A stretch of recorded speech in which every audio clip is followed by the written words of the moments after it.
American poet Emily Dickinson has a saying that I consider a mantra for my life. The quote is this: "Not knowing when the dawn will come, I open every door."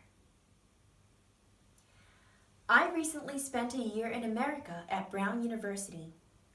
My biggest goal over this year was to step out of my comfort zone and gain a new perspective on life. Today, I'm going to talk about one of my classes. The class was about homelessness. There were many homeless people in Providence, and whenever I walked down the streets, I would encounter people begging for money. My curiosity towards how someone ends up in these circumstances encouraged me to take this course. In the U.S., homelessness emerged as a national issue in the 1930s when the Great Depression caused 2 million people to become homeless.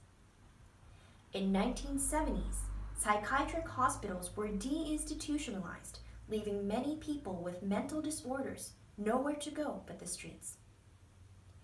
Today, there are about 554,000 homeless people in the United States and about 4,800 people in Rhode Island alone. In fact, the homeless situation in Rhode Island is one of the worst in the entire United States.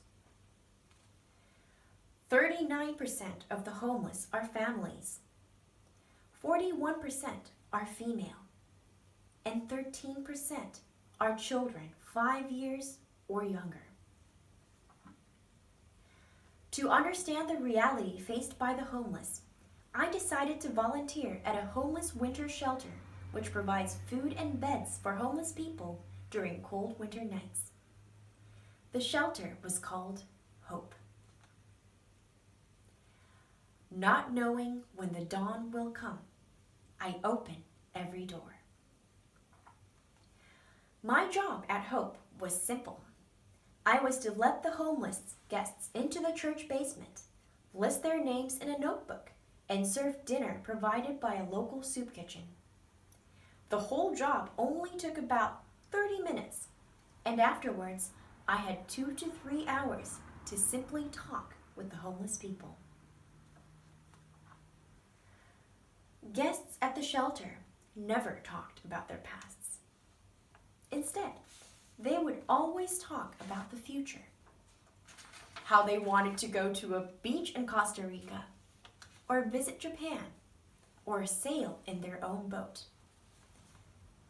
I felt sad listening to them talk about these seemingly unattainable goals.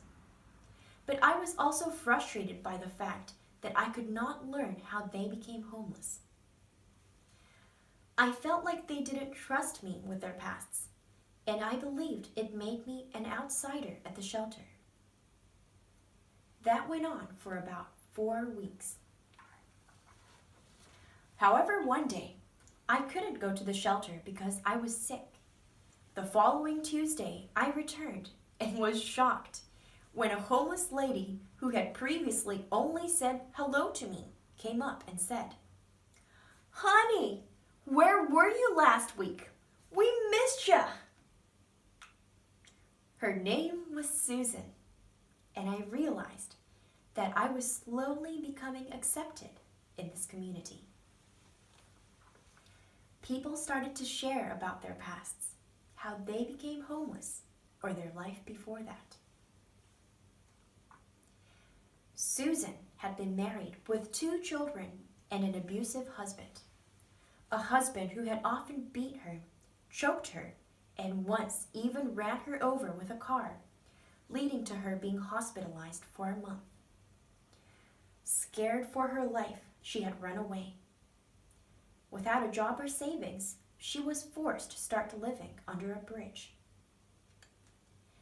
As I became closer to the homeless women at the shelter, I was shocked to hear that many of them had similar experiences of abuse and rape before and during homelessness. Through my experience at Hope, I learned 3 things. First, many people were forced into homelessness by mental disorders traumatic experiences, or accidents. This could happen to anyone, including myself, at any given time.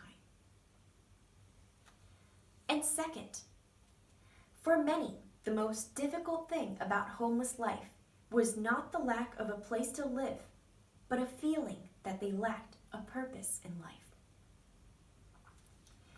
And finally, when we face great difficulty, we need material support. But we also need the love and support from the people around us. I used to believe that there was almost nothing that I could do to the homeless guests.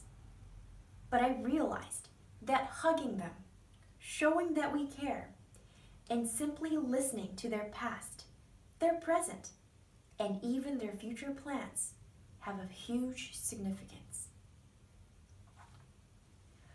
Right before coming back to Japan on one of my last days at the shelter, we organized a Women's Day, where we invited female guests to get a makeover. We had professional hairdressers, nail artists, and masseuses.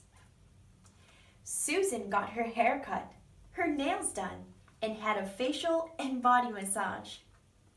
She looked into the mirror, touched her hair, and told me how wonderful it was. She was crying, and she hugged me and said, "I can't remember the last time I felt like this. I feel like a woman again." Not knowing when the dawn will come, I open every door. This quote reminds me that even in darkness, there is a dawn awaiting. I'm planning on returning to the United States next spring to continue with my volunteer work. My encounter with Susan and other members of Hope taught me another thing. They showed me the way they use the support from the community to help them take on the challenges of each new dawn. We cannot always be independent and opening new doors on our own. We are not built to be that strong. But if we are together, we can do it. Because it's about being united. Thank you.